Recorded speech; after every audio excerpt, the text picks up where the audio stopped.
Welcome back to this series of videos where I describe how we can model dynamical systems using lenses. In the previous three videos, we saw the definition of a lens. We then saw that we can nest lenses using a composition operation. And finally, we saw that we can put two lenses in parallel using the parallel product. My goal for this video is to show you that we can use these basic operations to construct systems that have interesting behavior. Concretely, we're going to construct a biological oscillator, and this is inspired by the repressilator, which was described in a Nature paper by Elowitz and Leibler, which I'm linking in the description. We'll be building up this complicated system, which has an oscillatory behavior in several steps. The first thing we're going to do is we're going to define transcription and translation systems. So these will be two separate systems that, on the one hand, describe the transcription of DNA into RNA, and on the other hand, describe the translation of RNA into protein. So pictorially, we'll end up with two systems, which will basically be like these boxes. So one of them will describe how mRNA is produced, which I'll just denote with an M. And this will depend on some repressor, which inhibits the transcription of mRNA. So here, the input to the system would be some concentration of inhibitor, and then the system produces some concentration of mRNA. And then secondly, we'll have a system which describes how protein is produced. So this system produces some proteins and basically has as input some mRNA, which is then translated into protein. And these will be the two separate systems we'll start with, and that will actually specify the full dynamics for. Next, in a second step, we're going to compose these two systems of transcription and translation dynamics to get sort of a composite transcription-translation system which produces protein depending on some inhibitor. So here, pictorially, what's happening is we're taking these two subsystems we defined earlier, and then we're going to plug the outgoing mRNA production from the mRNA system into the system that produces protein. So we're basically just connecting up these two boxes to get a larger system which is coupled. For the sake of exposition, we're going to do all of the calculations that are required here by hand so that we can see how you would apply the rules for composition and parallel product in this case. Finally, in the third part of the video, we're going to compose three of these transcription translation systems together in a loop that will produce an oscillatory behavior. So let's think about the transcription translation system we got from the previous step. So that's everything in this blue box.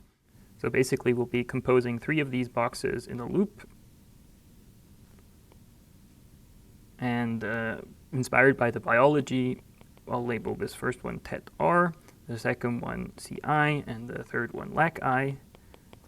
Biologically, these will be proteins, but for our purposes, we can abstract away from this and just think of these as labels for these boxes.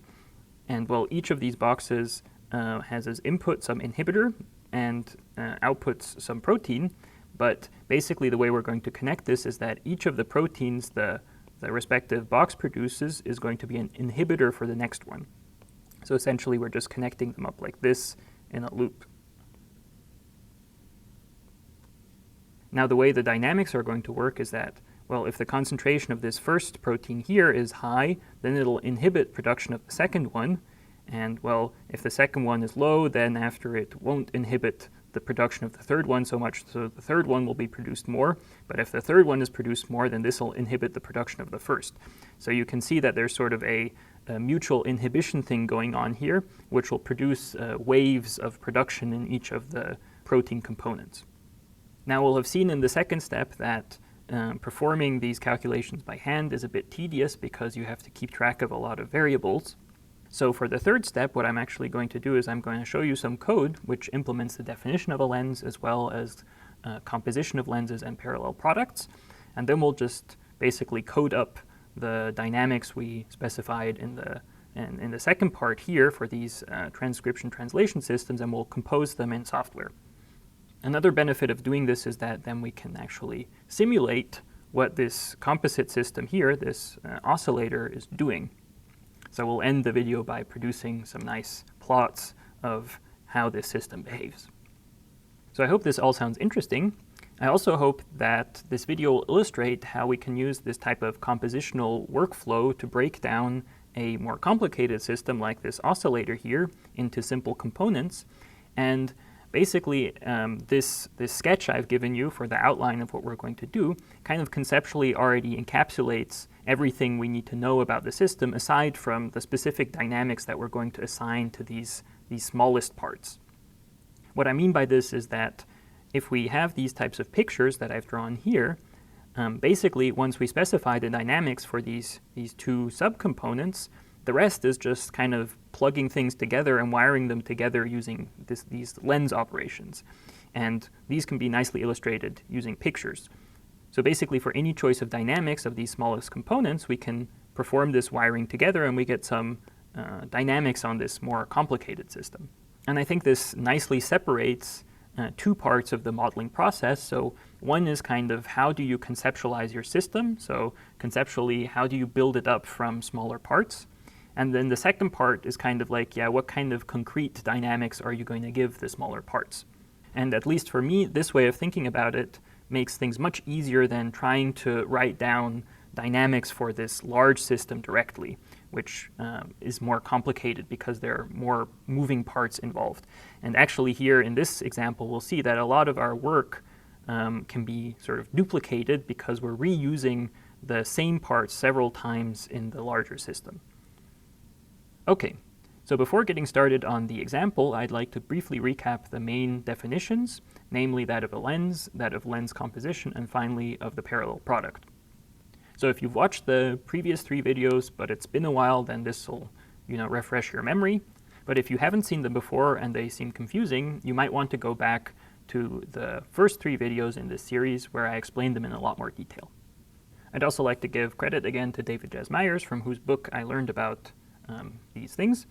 I've also linked the book again in the description, so you can go check it out if you want any more details on the theory behind these lenses. All right, so let's get started by reviewing the definition of a lens. So a lens, which is denoted like this, consists of, well, several components. So we first have these parts here, which denote the interfaces of the lens. So the way we're going to think about these is as is drawn down here. So A minus A plus is sort of like the inner part of the interface of a lens, and B minus B plus is like the outer part of the interface. And here, all of these A minus A plus, B minus B plus are sets. Now, what a lens does is it sort of mediates the flow of information between this inner interface here, which I've drawn in blue, and this outer interface, which I've drawn in pink. And it does so via 2 functions, the first of which is called the pass-forward map. And this maps from A plus to B plus. So we think of A plus as being the outputs of the inner interface. And these are converted into B plus outputs by F. So basically, the pass-forward map is taking outputs from the inner interface and converting them into outputs for the outer interface. On the other hand, we have the pass-back map, F sharp, and this processes inputs. So basically, the pass-back map converts inputs to the outer interface to inputs to the inner interface, but it does so in a way that can possibly depend on outputs of the inner interface. So formally, it's a function from A plus times B minus to A minus. So we take some element of A plus, so that's an output of the inner interface, and we also take an element of B minus, and together we then produce some element of A minus. That's inputs of the inner interface. Now, if we just focus on this notation here, we can see that F is a function that goes from A plus to B plus. So it's basically like a function going along the bottom here. And that's what's indicated by this arrow on the bottom going from left to right. On the other hand, F sharp is something that kind of goes in the other direction, but not quite. So it takes an A plus and a B minus and produces an A minus. So it's basically taking A plus B minus, so that it's kind of like taking an element from this diagonal and then producing an element from A minus. So it kind of goes backward, so that's why this arrow goes in the other direction. Now, lenses are useful because they simultaneously generalize systems, but also wirings between systems, so ways to connect systems together. But if we just want to think about some sort of system, then what we do is we set these two sets, A minus and A plus, to be the same set, namely the states of the system. So a system is a special type of lens which has the following form. And I've just relabeled things to make them a bit clearer in this context. So a system has here a left interface where we have twice the same set. And we think of this set here, S, as the set of states of the system. And then on the right, we can have arbitrary sets. So these two can be different, but I've just labeled them I and O to make the interpretation clearer. So I will be interpreted as the set of inputs to our system, and O as the set of outputs. And then, well, the pass-forward map for such a system will be a map going from S to O, and this will be referred to as the output map. So it takes a state of the system and produces from that state an output. So the output map basically tells us how much of its state a given system surfaces to the outside world. On the other hand, the pass-back map for such a system will be a map going from S times I to S. So this is a function that takes a state and an input and produces another state. And the way we're going to interpret this is that it's going to take a current state, so some state at time t, along with an input it receives at time t, and then it produces the state at the next time step. So that will be like a state at time t plus 1. So this passback map in this case specifies the dynamics of the system, and that's why we'll call it an update map, because it updates the states using inputs. Next, let's review lens composition. So for this, we suppose we're given two lenses, capital F and capital G. So capital F is a lens that goes from A minus A plus to B minus B plus, and capital G is one that goes from B minus B plus to C minus C plus. Now, crucially, in order to compose these, we need the target interface of F to be the same as the source interface of G. In that case, we can form their composite, which is now a lens that goes directly from A minus A plus to C minus C plus. Now, in order to define what this is, we need to specify its pass-forward and pass-back maps. Now, the pass-forward map is pretty straightforward. We need to have some map which goes from A plus to C plus. And how do we get such a map? Well, we start in A plus, we take F, and this brings us to B plus.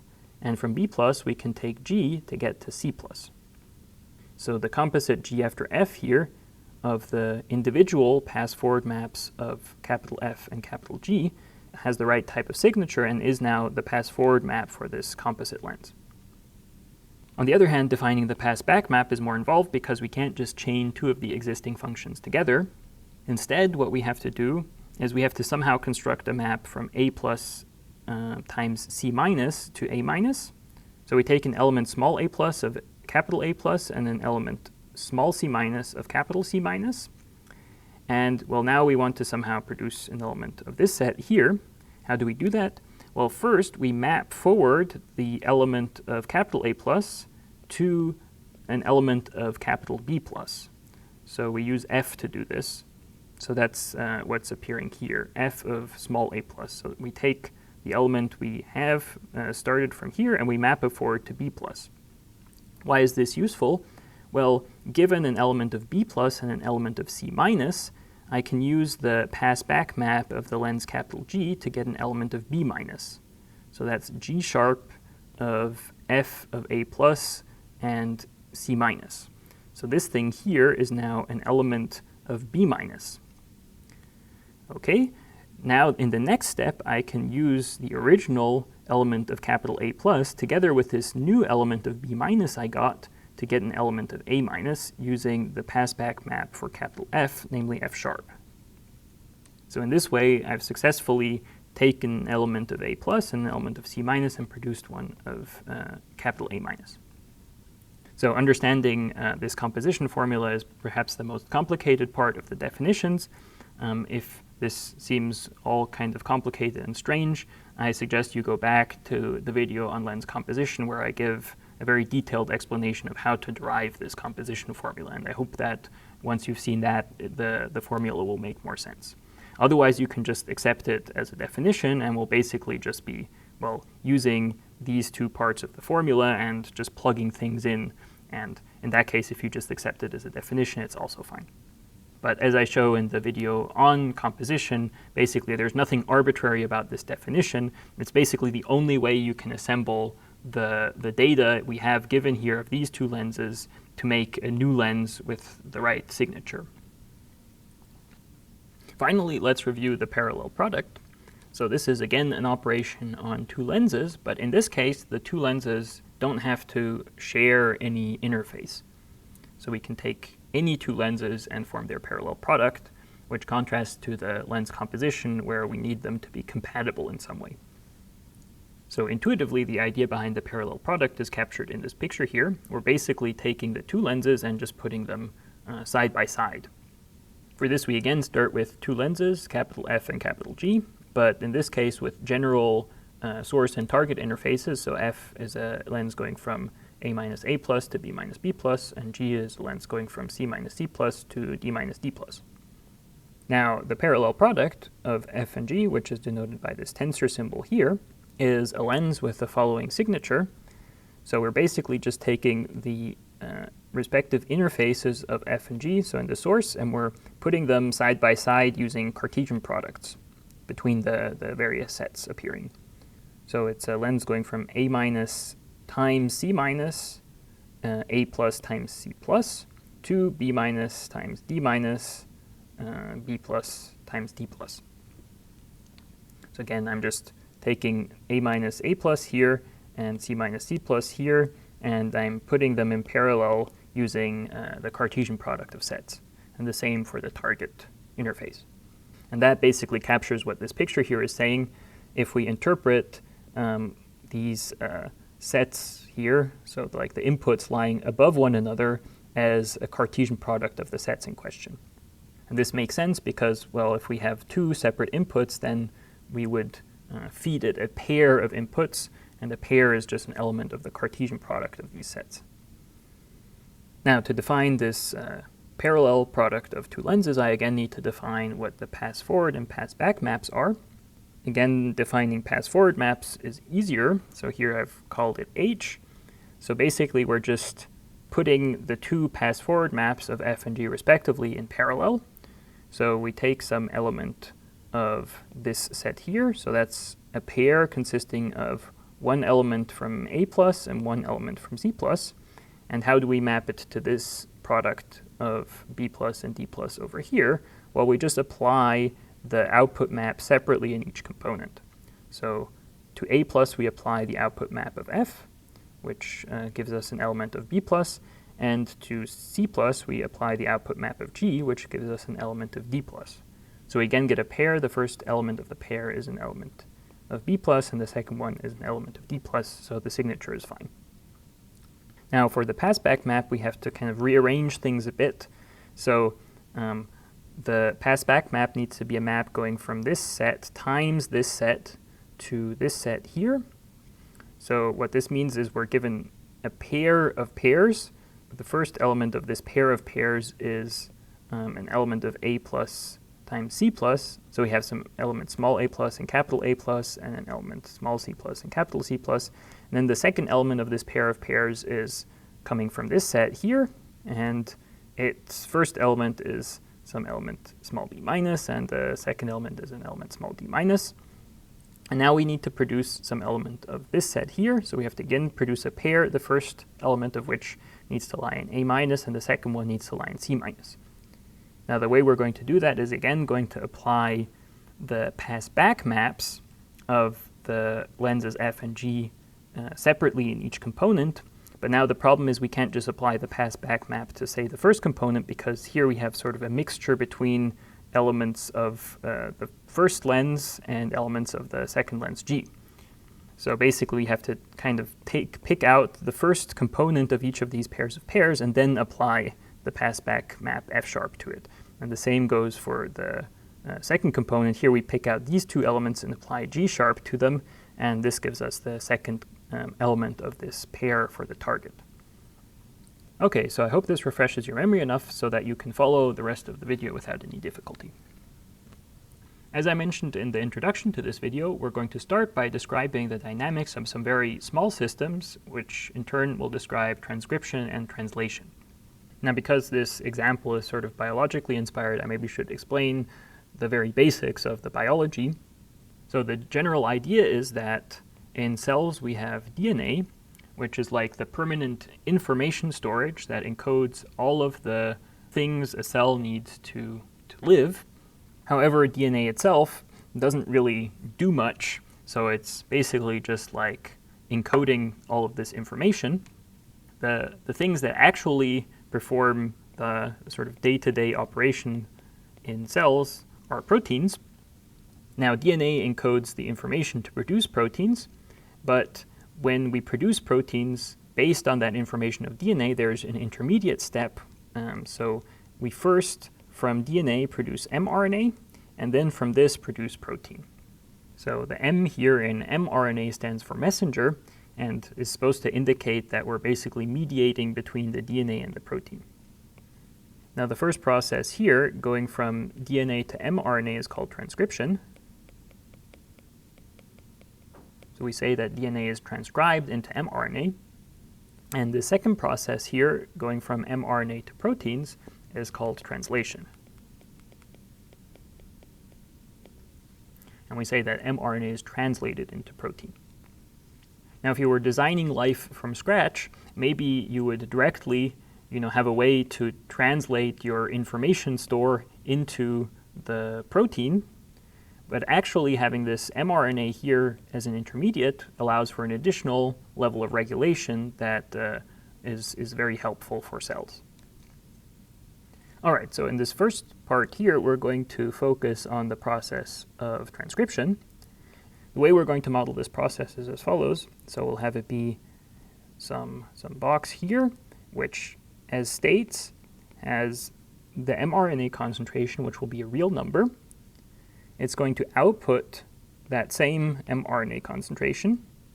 And as inputs, we're going to be interested in some concentration of inhibitor, which will regulate the transcription process. Now, in general, there can be many things affecting how much mRNA is produced at a given time. These changes are regulated by certain proteins which bind to the region of DNA, which cause a certain mRNA to be transcribed or not. So these regions are called promoters. So certain proteins have the effect of making it easier for a certain promoter to be active. So those are activating proteins, and then there are proteins that make it more difficult for a given promoter to be active. And so those would be inhibitory proteins. So in our case, we'll just be focusing on inhibitory proteins, but in principle, here in a more complicated setup, we could actually have a lot of different inputs going into this box, which would represent concentrations of different regulatory proteins that regulate the transcription of this particular mRNA. All right, so let's label this system TS for transcription. And now from the sort of conceptual sketch we did here on the left, we already know what the signature of this lens needs to be. So we know that the states are real numbers, so that represent the concentration of mRNA. We know that the outputs are also real numbers, representing, again, concentration of mRNA. And we know that the inputs are also real numbers, but in this case, representing the concentration of an inhibitor. So in summary, this system here is a lens with the following signature. So everywhere we just have the real numbers. Now I'm going to be calling the update map of this system upTS and the output map outTS. And I need to define these, and that's actually what will be determining the dynamics. Now from our conceptual sketch here, we see that we basically want to just output the current state of the system. So here we have some mRNA concentration as the state, but also the output should be the mRNA concentration. So this already tells us that the output map here is just going to be a map that is the identity mapping M to M. Now for the update map, we're going to do the following. We're going to take the current mRNA concentration along with the amount of inhibitor we have given as our input. And what we're going to do is we're going to map it to M plus delta M of I, where this delta M of I here represents how much more mRNA we're producing in the next time step. And, well, this quantity here, which in principle can also be negative, so we could decrease overall, this depends on the amount of inhibitor that is present. So we'll want to define this term here in such a way that when the inhibitor concentration increases, that this term will become smaller. So okay, so far I've just said that the update map will increment the amount of mRNA we have by some change, delta m of I, which depends on the inhibitor concentration. And now to give you the full dynamics, I need to say what this function delta m of I is. So I'll do this down here. So where delta m of I is defined to be the following function. So it's alpha over 1 plus I to the n minus gamma times m. All right, so I need to explain a bit why this formula for the dynamics makes sense. So first of all, this alpha here and this n and this gamma, these are parameters we can tune to obtain different sorts of dynamics. So let's first focus on this first term here, which sort of represents how much additional mRNA will be produced. In this case, alpha, this parameter here, represents how much production of mRNA we have when no inhibitor is present. So if you look at this term here and you set I to be equal to 0, then regardless of what n is, so n here will be some positive number, regardless of what n is, we'll get 0 happening here, so this term in its entirety will just be alpha. Hence, alpha here is the contribution of how much mRNA is produced when you have no inhibitor present.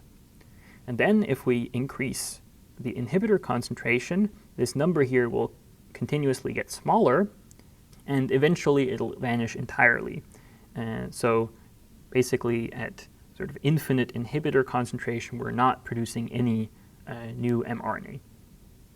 So maybe I can draw a plot of what's happening here. So what we're doing is plotting the sort of this term, alpha over 1 plus I to the n versus I.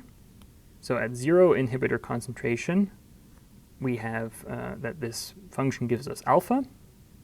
And then as we increase the inhibitor concentration, we'll decrease how much mRNA we're producing, and this will asymptotically go towards 0. Okay, now what is this n here doing? Well, basically it's just regulating how fast we go towards 0. So the larger n is, the faster this goes towards 0, which basically determines the strength of inhibition.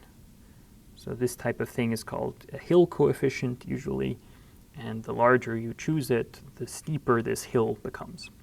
In the extreme case, if n gets very large, you can even think of this hill here as being sort of like a step function. So you kind of have like a switch happening. Okay, so that explains this first term, which contributes to the production of mRNA. And then this second term here is basically a degradation term. So it's saying that at each time step, we remove gamma times m of mRNA. So gamma here is a constant describing the rate of degradation, and we multiply it by the current mRNA concentration because the more mRNA we have present, the more will also be degraded. So for this, we're assuming that basically each degradation event happens with a certain probability and is independent of one another. So this means that the more mRNAs you have present, the larger the expected number of degradation events will be. Okay, so this term is basically sort of a degradation term. And as I said before, this is the production term. We're now going to do something very similar for translation. So translation will again be a system, but in this case, as states will be interested in protein concentrations, and the system will also output the current protein concentration. Now, in general, the production rate of protein will depend on many factors, but the only factor we'll be interested here in our modeling will be the concentration of mRNA that codes for the specific protein we're interested in. So for inputs to our system, we'll be just considering concentration of one species of mRNA, namely the one that's coding for the specific protein we're interested in. Now, if I label this system with TL, then we see that TL is, again, a lens with the same signature as the transcription system we had before. So everywhere we have copies of the real numbers. And I'm going to call the update map upTL and the output map outtL. Now again, outtL is just the identity, so it maps P to itself. While uptL will be what gives us the dynamics. And we're going to, again, use the same strategy as for the transcription. Namely, we're going to increment P by some delta P, which will depend on the mRNA concentration. So again, I need to tell you what this delta P function that depends on M is. And in our case, this will be simpler than in the transcription case. It'll just be some constant beta times M minus P. So you can again think about this as being divided into a production term and a degradation term. But in this case, both of these have the same constant of proportionality. So the production term here is beta M. So it's saying that in one time step, we produce beta times M more proteins. So it makes sense that this is proportional to the amount of mRNA. So this is just saying that the more mRNA we have, the more proteins we produce, and we do so in a linear fashion. On the other hand, we also need some degradation of proteins happening. And in this case, the degradation is happening with the same constant of proportionality beta. So this term here is degradation. And again, we're kind of assuming that each protein has some fixed probability of being degraded, which is given by beta. And the more protein you have, the larger the expected value of degradation events per time is. All right, now that we've defined the dynamics for transcription and translation, we're going to combine both of these systems to get like a combined transcription and translation system. So the way we're going to do that is we're just going to take the transcription system for a given mRNA and plug it into the corresponding translation system that uses the same mRNA. So here we have some mRNA that codes for a specific protein P.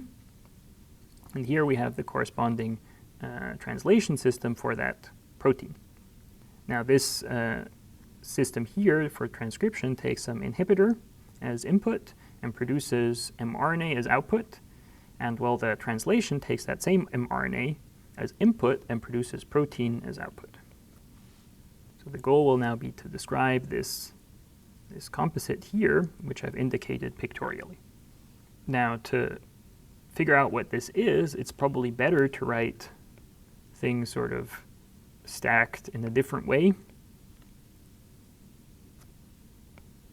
So we have the red system, and then it feeds its output into the input of the orange system, and then we have the remaining inputs like this. Now from this picture, we might see what this composition operation is actually doing.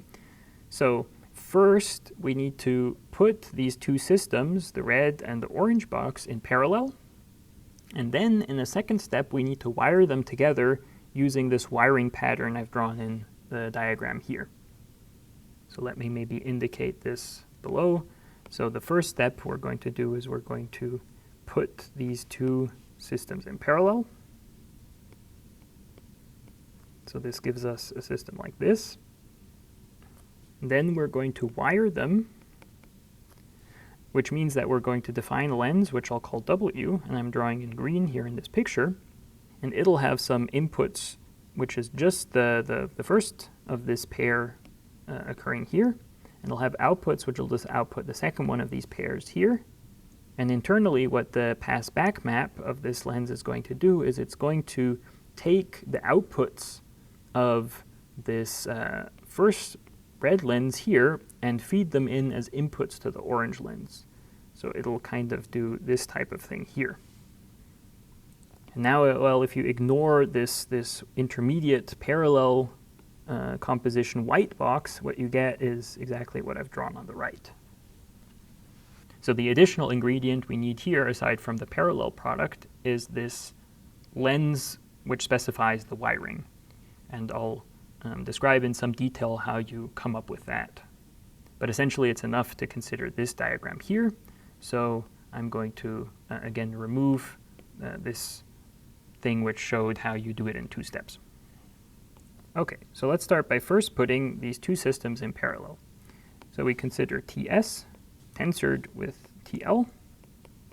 And now, well, this will be a system which has a new pass-back map and a new pass-forward map.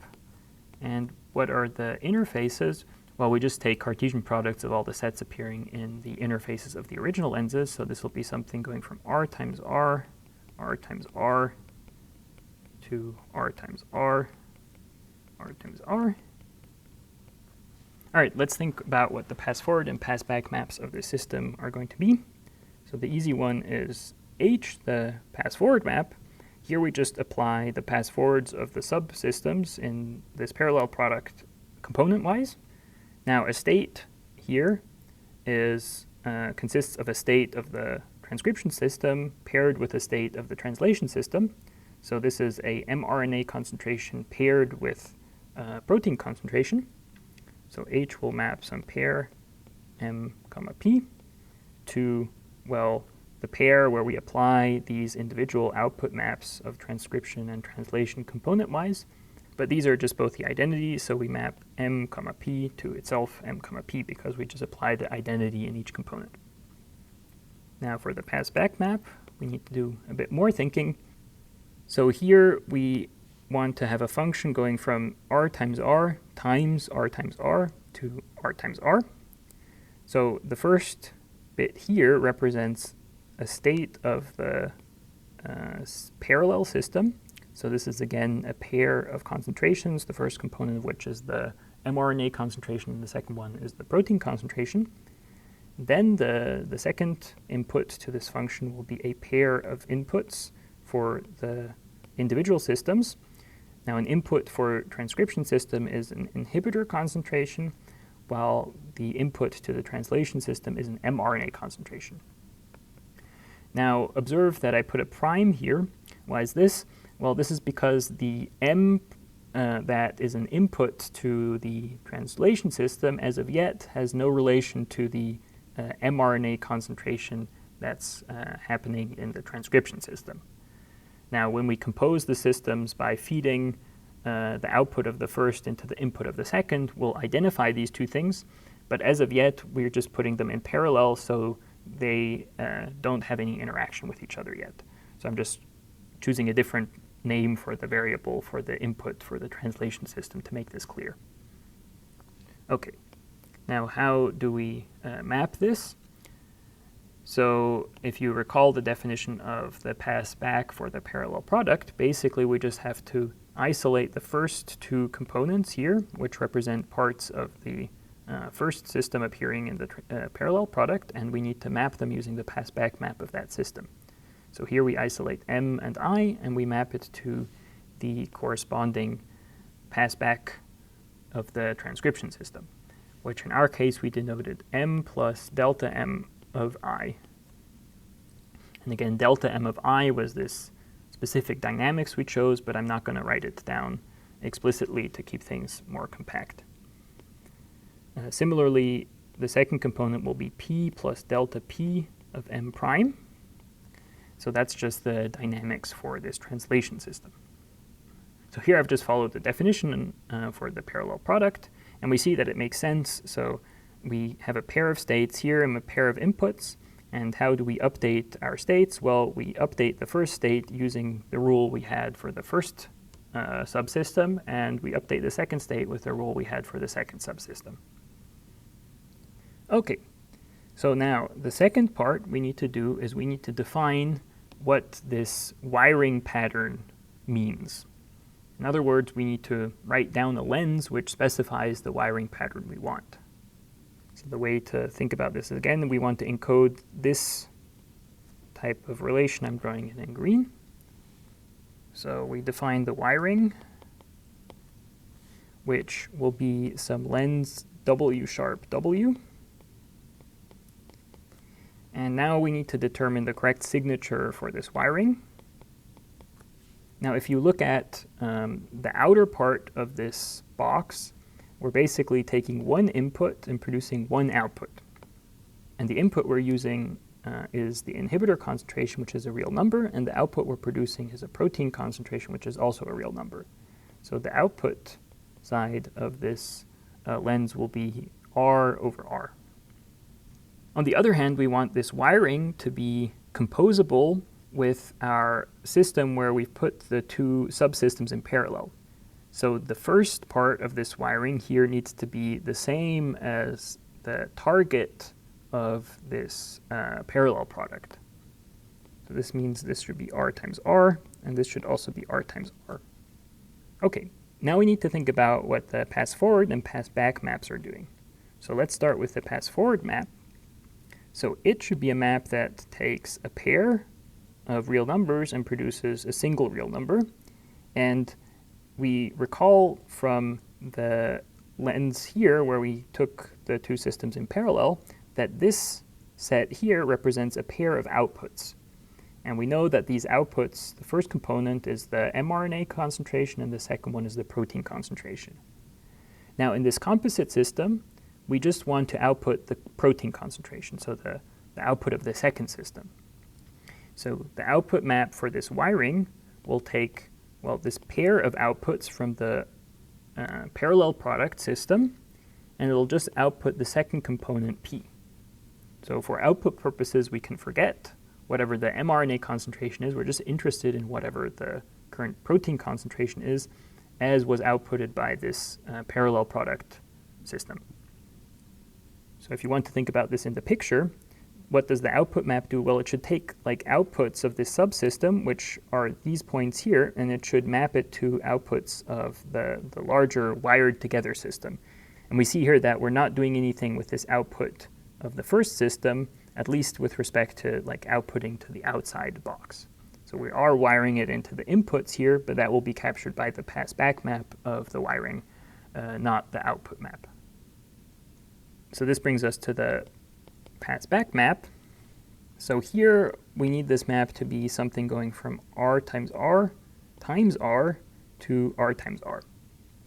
So again, this first product of real numbers here represents the mRNA concentration and the protein concentration respectively. And the input to this wired together system should be inhibitor concentration. So this copy here represents the concentration of inhibitors. Therefore, W sharp will be a map going from, well, it needs to take a pair of concentrations and the inhibitor concentration, and it needs to map it to R times R. What does this represent here? Well, this is again identified with the target interface of the parallel product system, and here this represents a pair of inputs to the parallel product. So the first component here represents inhibitor concentration, and the second one represents the mRNA concentration M prime. So W sharp needs to somehow use these quantities here to produce a pair where the first component is the inhibitor concentration we want to feed into transcription, and the second component is the mRNA concentration we want to feed into translation. Now what W sharp is going to do is it's going to, well, just take the inhibitor concentration it receives from the outside, that's this number here, and it's going to assign it to inhibitor concentration of the transcription system here. So that's the first component. And then the second component represents the input to the translation system, which should again be mRNA.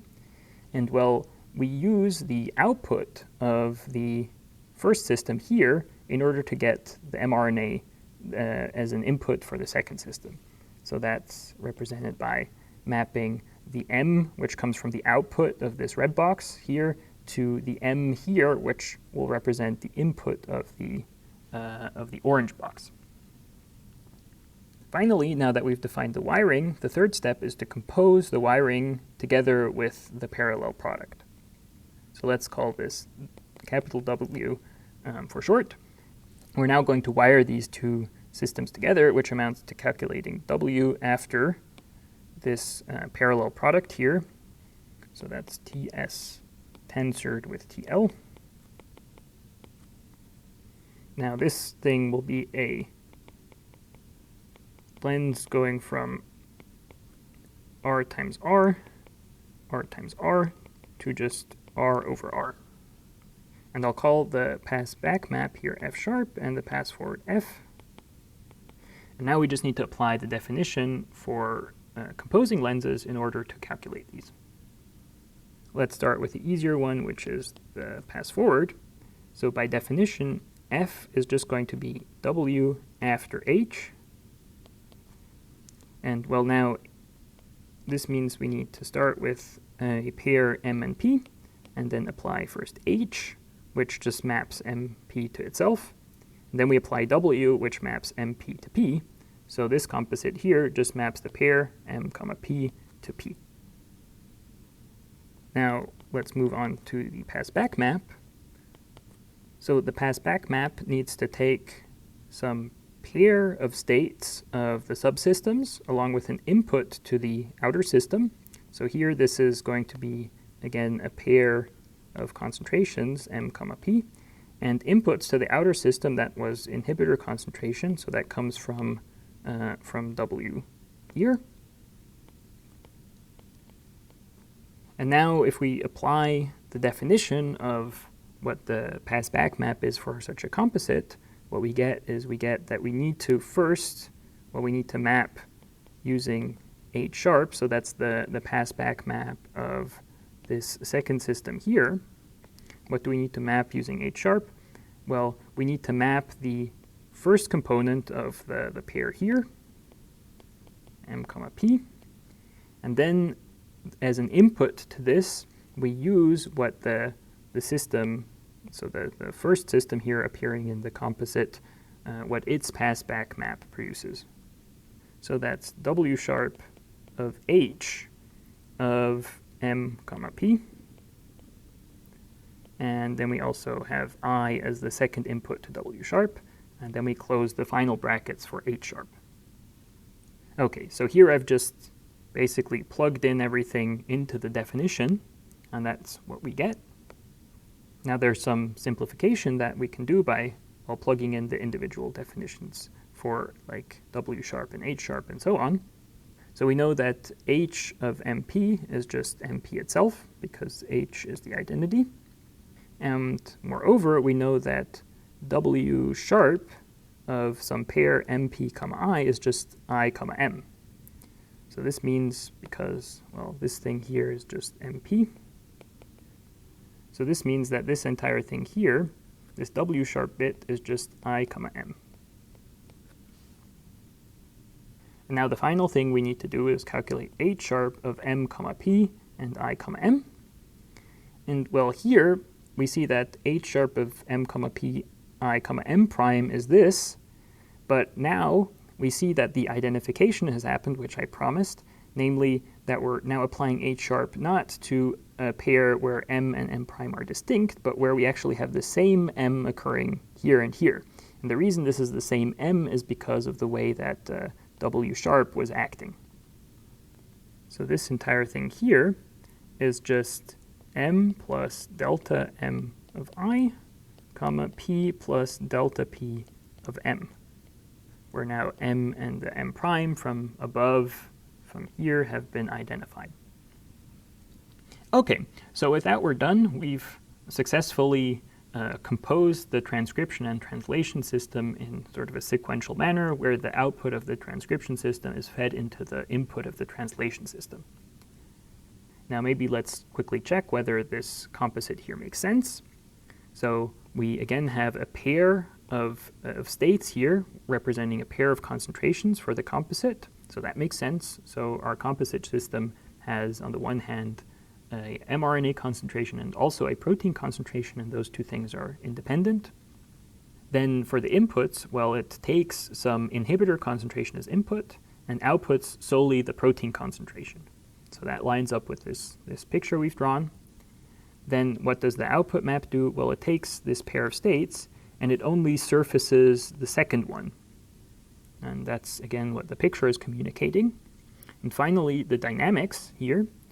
So we take a pair of concentrations, so the state of mRNA and the state of protein, along with an inhibitor concentration, and we update first the mRNA according to incrementing by delta M, which depends on the inhibitor concentration that we are fed into the system.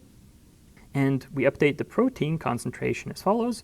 We update it by incrementing it by delta P, but now dependent on the amount of mRNA we currently have.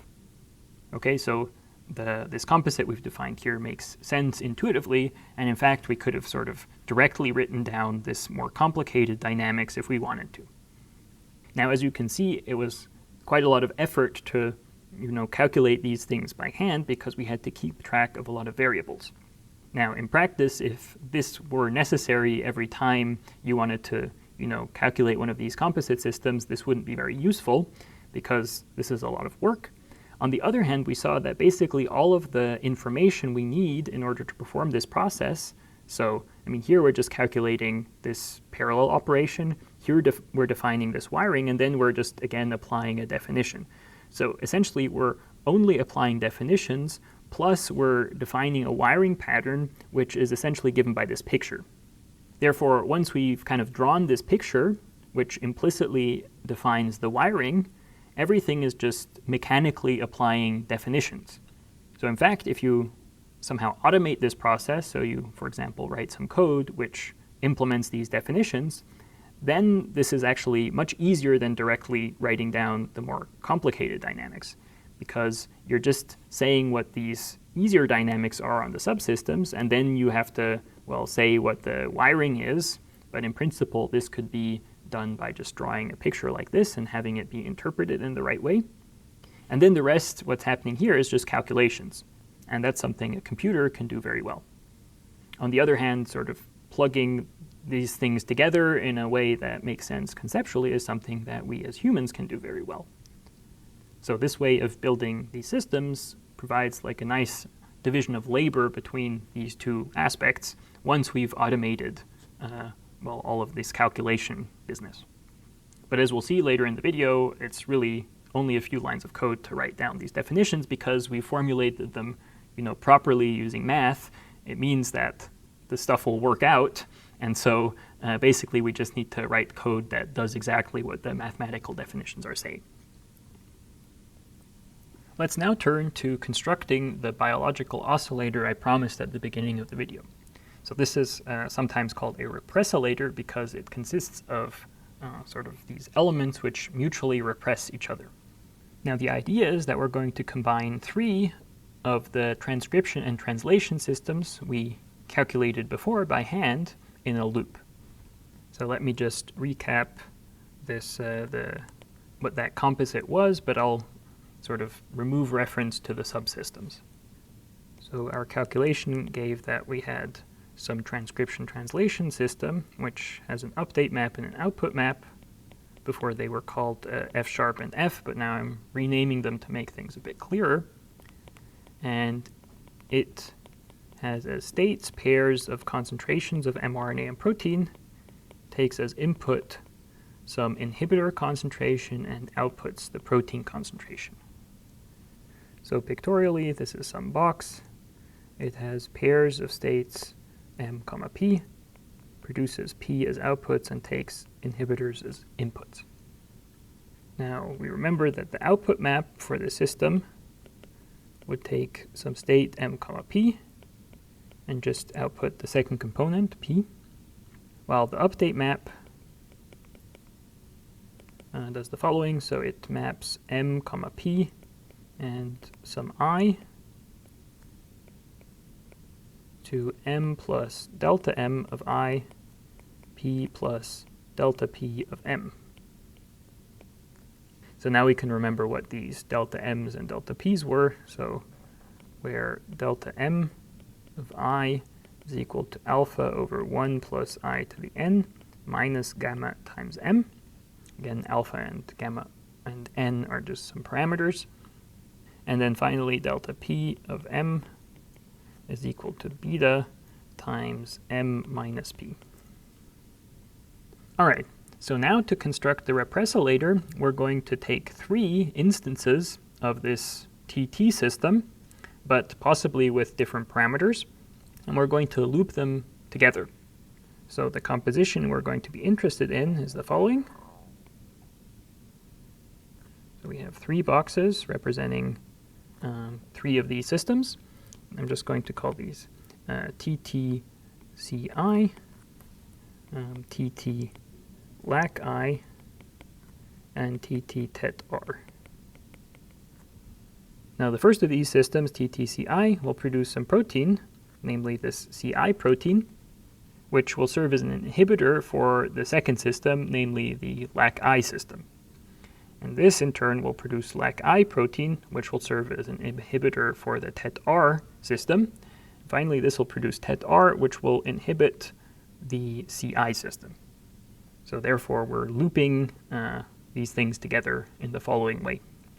Now, the way to calculate what this composite here is to do exactly the same thing we did when we did things by hand. So we're first going to put these 3 systems in parallel, and then we're going to wire them together by a lens which captures the wiring specified by this picture. Now, since all of this will be happening in software, the only thing I need to do is actually just to define the wiring. And then we'll have the parallel product and composition of lenses implemented in code, and so we can just hook things together using the software after that. Okay, so what is this wiring? So it's again going to have a pass back and pass forward map, which I'll call W sharp and W respectively. Now, what is the interfaces for this wiring diagram? Well, the inner interface will be the product of the output and input interfaces for these 3 systems respectively. So it's going to be what we get if we take a 3-fold parallel product of this TT system and consider the interface that results on the right there. So essentially it'll just be 3 copies of R for inputs and 3 copies of R for outputs. So our wiring here should be something which starts at R3. And what are the inputs and outputs of this system? Well, if you look here in this diagram, there are actually no inputs or outputs. So there are no wires going in or out. This is a closed system.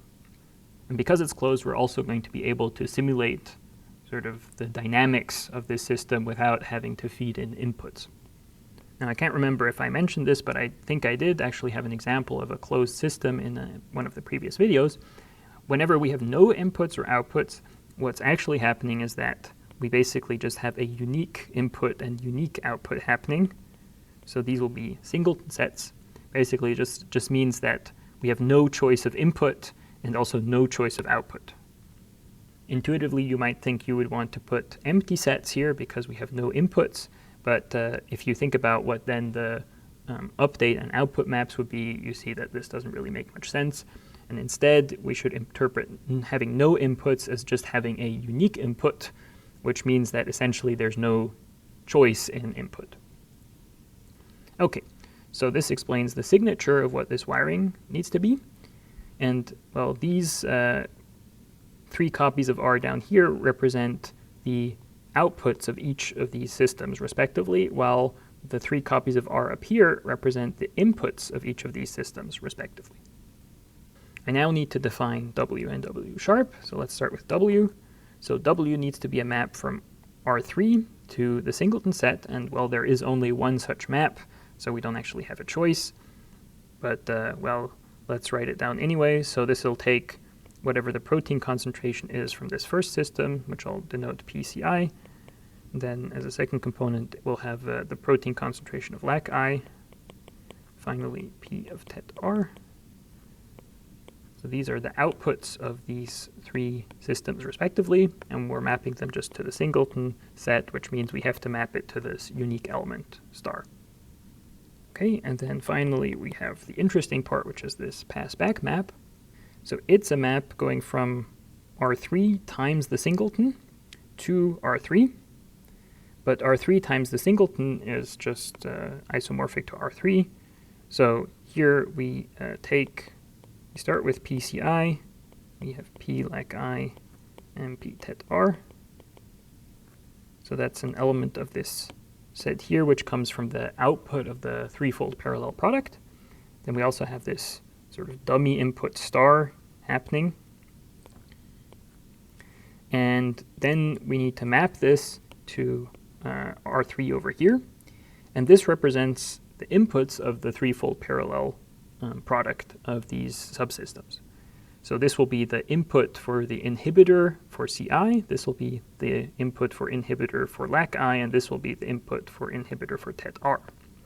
And now the way this is connected is that the input for the inhibitor for Ci is the output of tet-R, so it's just the protein concentration for tet-R.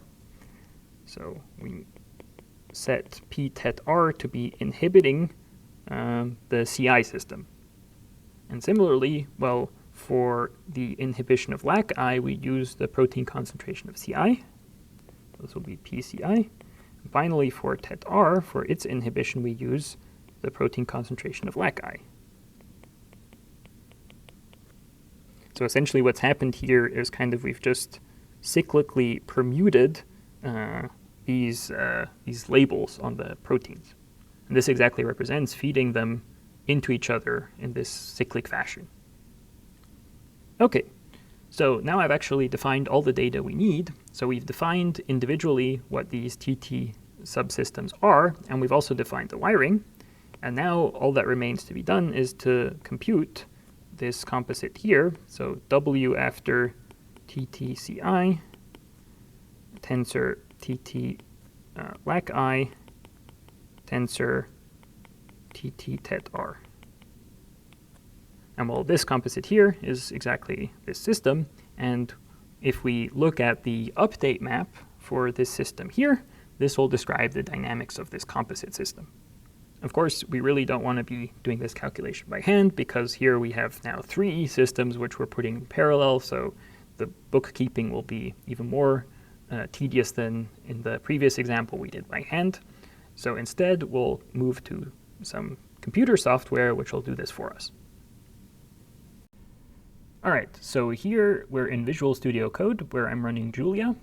So if you don't know, Julia is a relatively new programming language that aims to be simultaneously fast in execution, but also in development. So it's kind of like Python to write, but it's much faster when you run code in Julia. One reason I really like it is because there are a lot of excellent libraries that have been developed, and all of the libraries are very compatible with one another. So it's easy to kind of grab things from different places and put them together in a way that works. In any case, here I've written a short script which implements all of the main definitions, so the definition of a lens, of composition, and the parallel product, and then performs this computation we wanted to do, namely it wires together these transcription translation systems. And then, based on that, we can get the dynamics, and then we can actually simulate from those dynamics to get some nice plots that show us what this composite system is doing. Now, because most of you probably don't know Julia, I won't dwell too much on the actual implementation details. Basically, what I want you to get out of this is that, on the one hand, it's really easy to write down these definitions we had, so the mathematical definitions, in code. In fact, these first lines here are actually sufficient to, well, implement all of the definitions we need.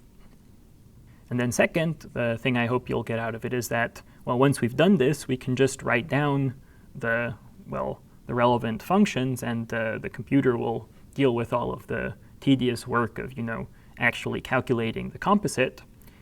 And the final thing I'd like to illustrate is that, well, this composite actually has some really interesting behavior, which is perhaps unexpected because we just kind of composed together some things which had very simple dynamics individually. Okay, so let me first walk you through the implementation of the main 3 definitions. So here on the top, I'm just importing some stuff. So I'm importing this package here, which allows me to make nice plots. And here I'm importing a function which is already defined in base Julia, namely the composition function. And the way Julia works is that you can actually define sort of different versions of a function depending on what types you're applying them to. And the reason I'm importing this function here is because I'm going to want to use this, this syntax here with this circle for the composition of lenses.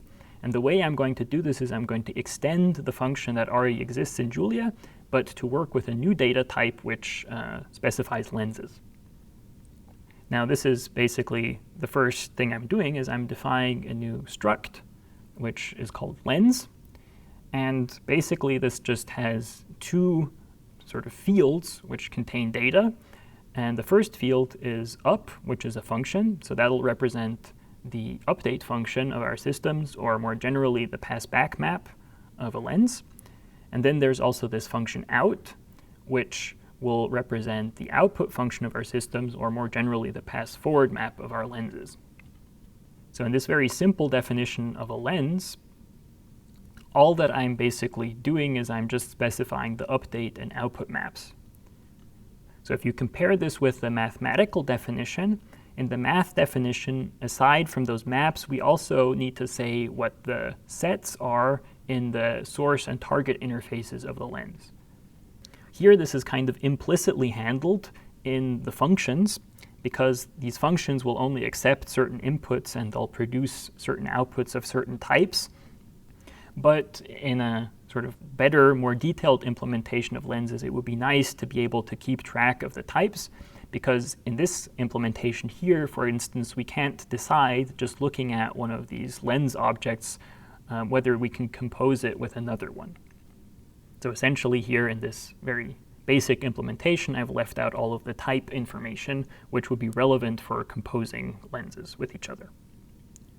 But as long as we sort of do sensible things and actually only compose things which do, in fact, compose, it's fine to have this basic definition, but the computer basically won't complain if we're doing nonsensical things in this case. So it would be nice to have some additional checks in a more detailed implementation.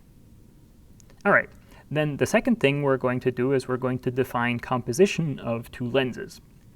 So here I'm extending this function, which is given by this circle operator, and I'm extending it to accept a pair of lenses, so a lens M and a lens N. Here, by the way, these two colons here represents typing information. So here it's saying that up is of type function, which, as you can see here in the info, is an abstract type of all functions in Julia. And here I'm saying that explicitly M here should be of type lens, which is the type I've defined above. And similarly, N should be of type lens. So Julia now knows, once I've defined this function, that whenever I'm calling this function with a little circle operator, whenever I call this with two lenses, what I want to do is actually run this version of the function. Whereas if I would call this function like this little circle operator with two normal Julia functions, then it would just perform the usual composition of functions and not execute this code I'm defining here. Okay. So in order to specify a new lens, namely the composite of M and N, we need to, well, somehow return a new object of type lens. And that's what's happening in the last line. And in order to construct an object of type lens, I need to say what its update function is. So that's the first field. I need to define up, and I also need to define out. So let's first define the output map, which is easier because it's just a composition of the output maps of the individual lenses. And that's exactly what I've written down here. So out of our new lens is m.out, so that's the output map of the lens M here, composed with the output map of the lens N. So this is basically one-for-one the math definition, just that we've replaced the F's and G's with m.out and n.out, which is the way to specify these functions, the output functions belonging to M and N. Similarly, the definition of the update map is also exactly the same as the math definition, just that we have to use the right notation for the computer to understand what we're doing. So we're saying that the update of a state S and an input I is calculated as follows. So first we push forward the state S along the output map of N, and then evaluate that together with the input I using the update map of M. And then finally we evaluate the result of this with the original state with the update map of N. So this is exactly one-to-one the formula for the update map of the composite lens, just we've replaced all of the F sharps and G sharps with N dot up and M dot up and so on. Okay, so here we've just literally sort of transcoded the math definition into our software. And then we return the lens that has this new update map and the new output map, and that defines this composition function. Next, we do the same thing for the parallel product, and the parallel product will be defined using this tensor symbol, which luckily in Julia we can use because all Unicode characters in Julia are valid. Here again, this should be a function which takes two lenses, M and N, and we want to return a lens which represents the parallel product of M and N. And the way we do this is, again, we just transcode the math definitions into code. So for the output map, the output takes a state S, but this is now a state in the parallel product. So in fact, it consists of a pair of states of M and N. So S here is actually going to be a tuple, which has two components, S1 and S2, which in Julia you get by square brackets. So you get the first component of S by taking square brackets 1 and the second component by square brackets 2. And now we get the result of applying the output map of the parallel product should just apply the individual output maps of the component lenses on each component. And that's what's happening here. So here we're applying M.out, so that's the output map of M, to the first component of S. Whereas in the second component, we're applying the output map of N to the second component of S. So this is exactly the same as the math definition, just that we've sort of had to bundle together this S1, S2 as a single S, and then we separately access each of the indices here with S1 and S2. The exact same thing works for the update map. Here we need to define the update on a state and an input, but these again are states and inputs of the parallel product respectively, so they're actually pairs of states and pairs of inputs. And we define the result by, well, in the first component we apply the update map of M to the first component of the state we got and the first component of the input we got. And to calculate the second component of the result, we apply the update map of N to the second component of the state and the second component of the input, respectively. All right, so once we've defined these, we then output a new lens which has these new update and output maps. So I hope you can see that basically we're just transcoding the math definition literally into code. Now, if we wanted to include the typing information in this lens object, then we also would have to say how the typing information is changed by composing two lenses or by taking their parallel product. Okay, so now that we've implemented the basic definitions, we're now going to write down specifically these transcriptions, translation subsystems, and then compose them using the wiring I described previously. Now, in order to do this so that I don't have to duplicate the code 3 times, I'm going to define a function which will return a transcription translation system for a given set of parameter values just as a lens. So this function will be called component, and it takes in inputs alpha, beta, gamma, and n. So these are the parameters that appear in the dynamics for the transcription translation system.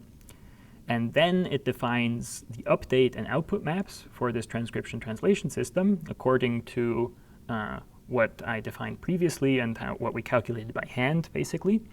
And then it returns a lens which has this update and output maps. So here we see the definition of the update map.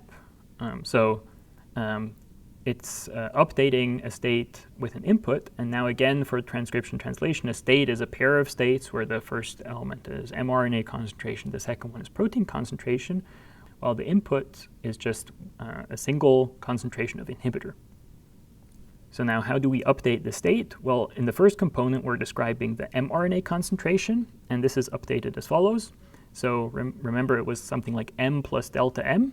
So m here is the first component of S. So S1 is m, and now plus delta m, that was a function of I.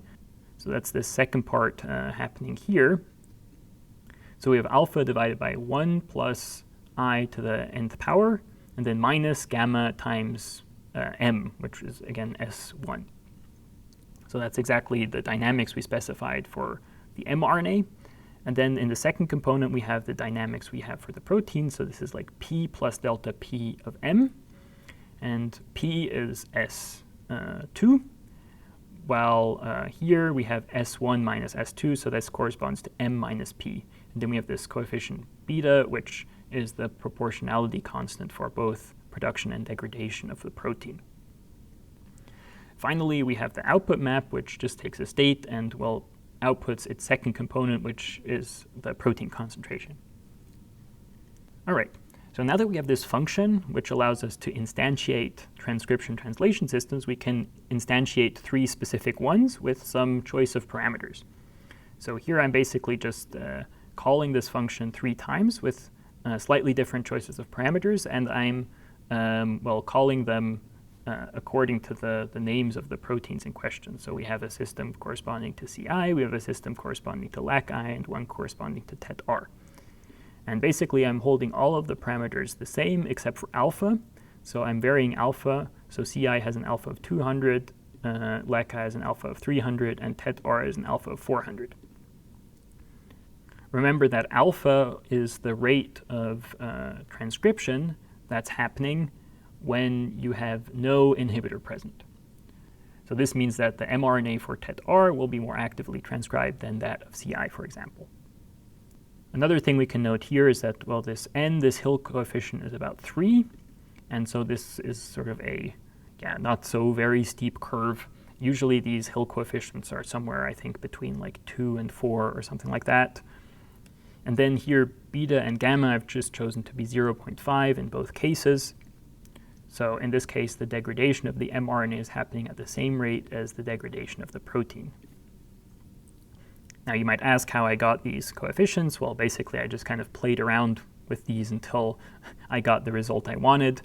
But basically this system is kind of stable overall for a fairly large variety of parameter values, but you kind of have to get the relative sizes correct in order for them, in order for the composite system to have reasonable dynamics. I'll return more to this question of parameter selection at the end of the video because it's actually really important and will lead to the next big topic in this series, which is actually how to infer these parameters based on a given system and some experimental data. Okay, so I've now instantiated 3 of these subsystems for transcription translation corresponding to the 3 proteins. And now as the next step, I'm defining the wiring. And this definition here, which is called wiring, is basically defining a lens which implements the wiring I defined by hand before.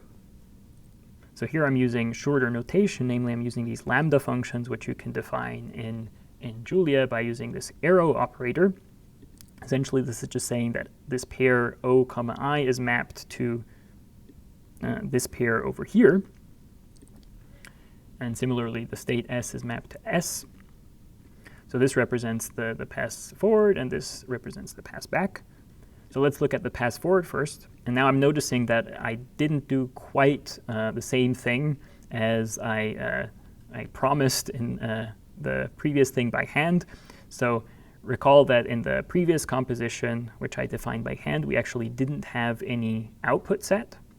But here what I'm doing is I'm defining the output map to be the identity. What this means is that essentially I'm outputting each of the individual protein concentrations of these subcomponents.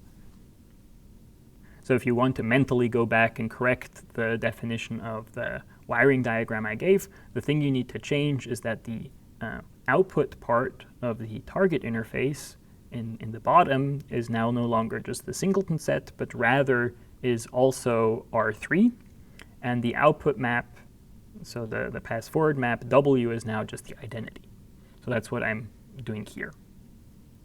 On the other hand, the pass-back map is as I defined by hand before. The reason this looks more complicated is because in the definition I made by hand, I was kind of cheating.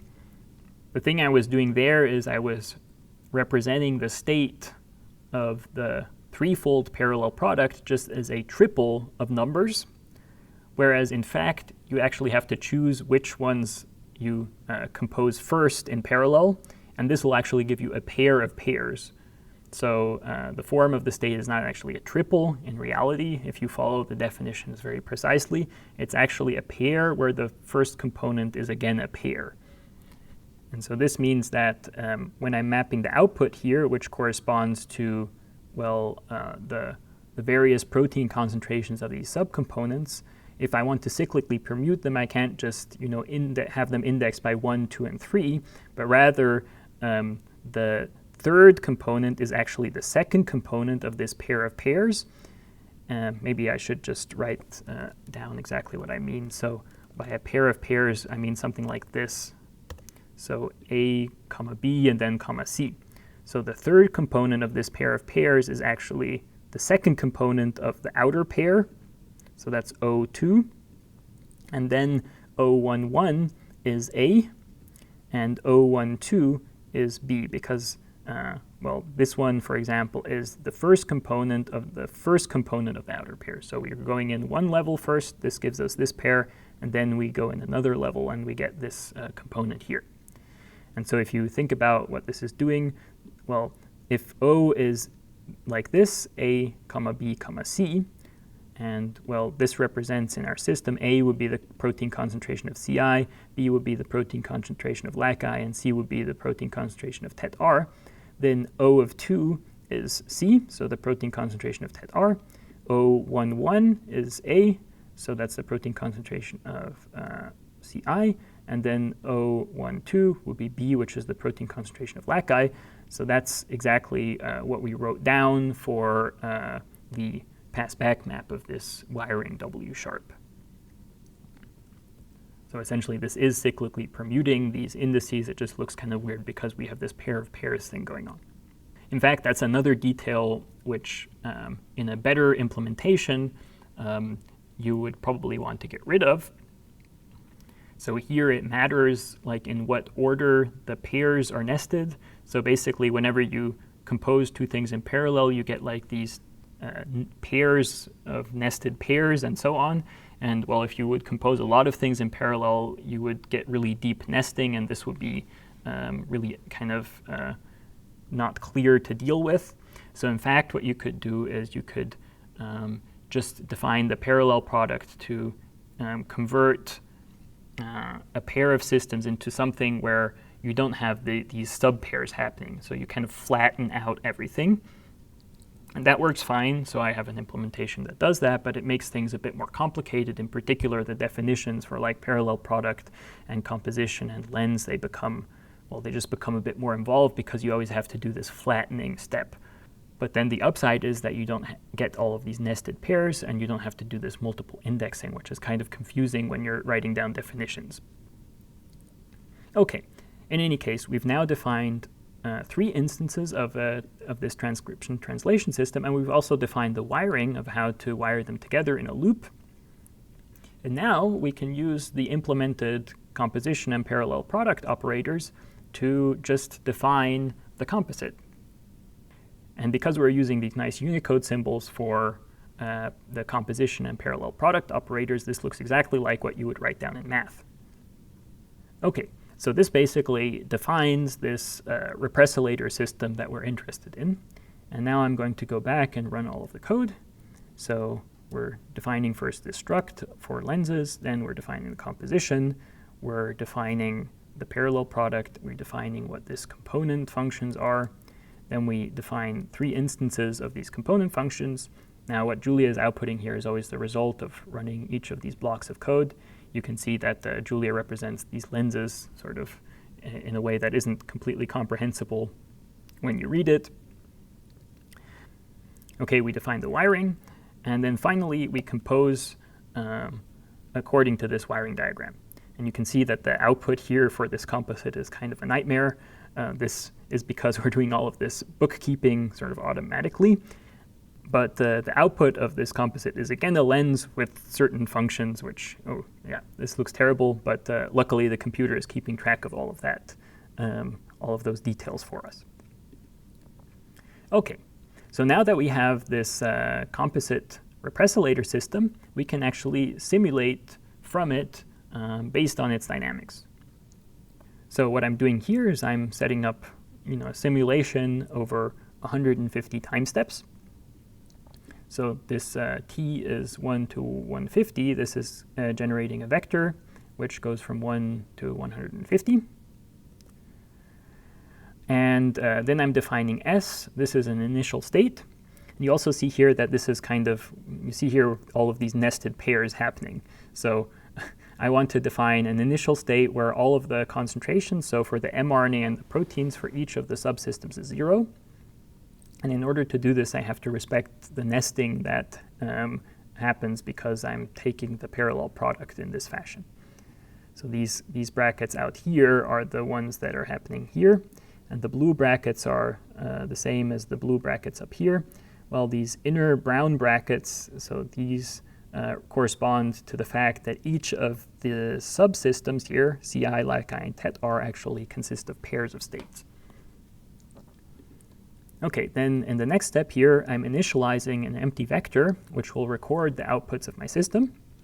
And then here is where the simulation is happening. So for every time point in my time vector of times going from 1 to 150, what I'm going to do is I'm going to first generate a new state. So by updating the state of the oscillator system here using the previous state and an empty input. And this is consistent with the fact that our input set is the singleton set. So the singleton here is represented by an empty tuple. Okay, so here I'm taking the previous state and I'm using this update function of this composite oscillator to generate a new state. And then I use this new state and the output map of the oscillator to produce the output. Now in this case, the output map of this oscillator is just the identity, so this step is not actually doing anything. And now what I'm going to do is I'm going to append the outputs that I get to my vector of outputs, which I initialized as an empty vector. And the reason this looks kind of weird, again, here I'm unpacking the first part of the output because, again, we have these nested tuples going on. But essentially what this is doing is it's just creating a triple of each of the current protein concentrations. Okay, so now because I'm repeating this for every time step, so I'll do this 150 times. Each time I update the state, I output that state, which in this case does nothing, and then I record the outputs. So let's go ahead and simulate that. So this, well, updates my vector, which I initialized here. And then we can plot the result. So I'm plotting a line for each of the protein concentrations and producing a graph based on that. Okay, so we see here the graph that we get. And so the blue curve here is the concentration of Ci. Then the orange curve is the concentration of Lac I, and the green curve is the concentration of Tet R. And we see that after an initial phase, we settle into this nice oscillatory pattern where each of the proteins is first, well, expressed at a high level and then quickly decreases back down to 0 and, well, then is repressed for some time and then is expressed again. And you see that you have these sequential waves of protein expression. So first Tet R is produced, then it decreases as Lac I increases. Then Lac I hits its maximum and starts decreasing as Ci increases, and so on. Now we also can see that the heights of these curves are different, and we can relate this to the alpha parameter we set. So we see that the height for tet r is the highest, and it's also the one which has the highest alpha, namely at 400, while lac I has an alpha of 300 and peaks at 600, while ci peaks at 400 and has an alpha of 200. So for some reason here, the height of this curve is basically always twice alpha. I don't think this has to hold in general, but it does here. Now, of course, now that we have all of this code set up, we can mess a bit around with the parameters. So like what happens if instead of a Hill coefficient of 3, we take a Hill coefficient of 2? So in order to find out, we just rerun all of the code below, and we can get new plots. We see that, it changes a bit. Everything, all of the peaks get a bit narrower, seems like. But the general pattern is still the same. We have this initialization phase, so we start at the 0 concentration for everything.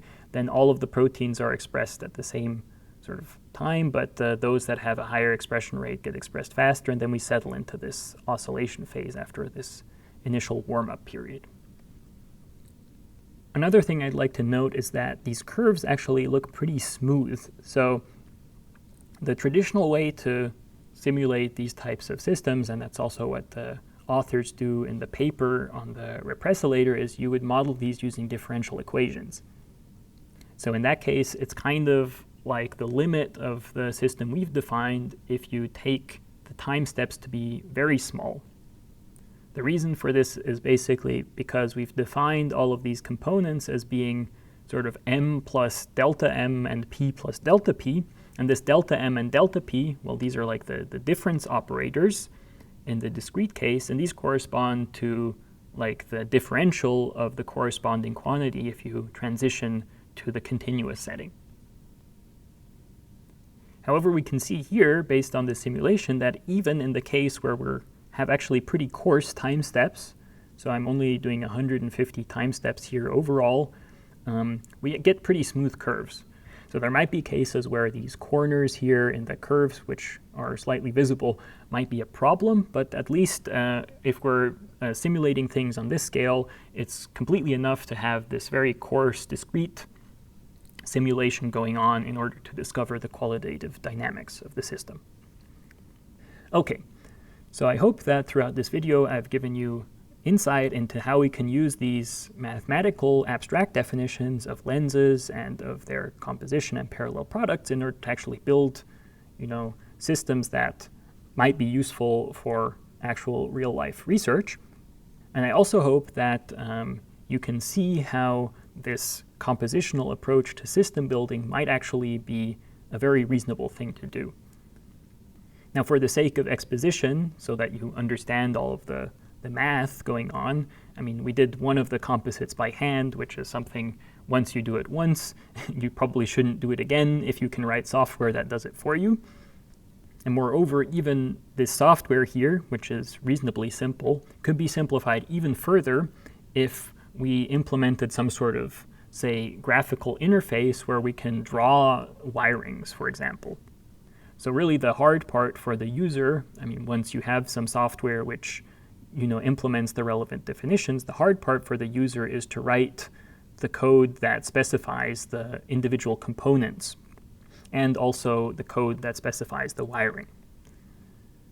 And both of these steps could be made much easier using other tools. For example, in order to define dynamics for components, we could have certain pre-built components which can then be combined in various ways to produce the desired dynamics. And for the wiring, as I already mentioned, we could have some graphical way of drawing the wiring and then have the computer interpret what this means in terms of a lens. So I hope it's not implausible for you to imagine that with a little bit more development, you could get a software where you can actually sort of drag and drop little boxes which represent your subsystems and that have certain given dynamics in them, and then you could connect them together using wires. And this would then already define your composite system, and then you could simulate from this, for example. Moreover, if you have two such models which you created at different times, then you can combine them using, again, these operations for lenses. So this means that instead of each time you're trying to do a new model, you have to define everything, the whole model from scratch, you could reuse certain components and reconfigure them in different ways. Or maybe you're not exactly sure how things should be connected, and then you could try different connections, and these would lead to different results, which might indicate which is the right way to connect up your system.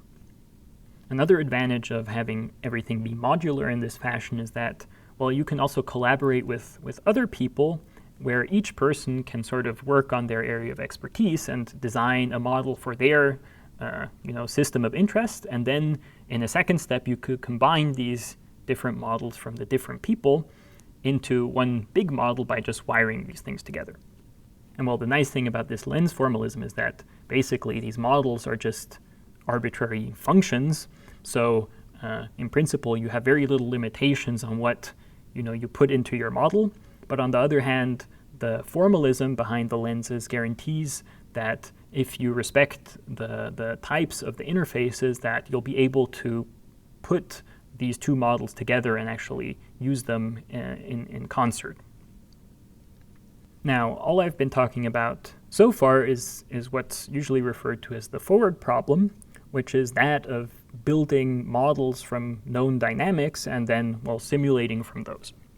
For instance, in this case, we specified some dynamics which had some free parameters, and then we composed some systems to get a composite system which had more complicated dynamics, namely this oscillatory behavior, but this behavior still will depend on a choice of parameters. Now, most research problems in biology are actually interested in going in the opposite direction. In other words, we would like to ask, what are the right parameters to choose? And right in this context means, what are the right parameters to choose in order to get the same results as we do by doing experiments? So imagine that this model here is describing some biological system which we can observe experimentally.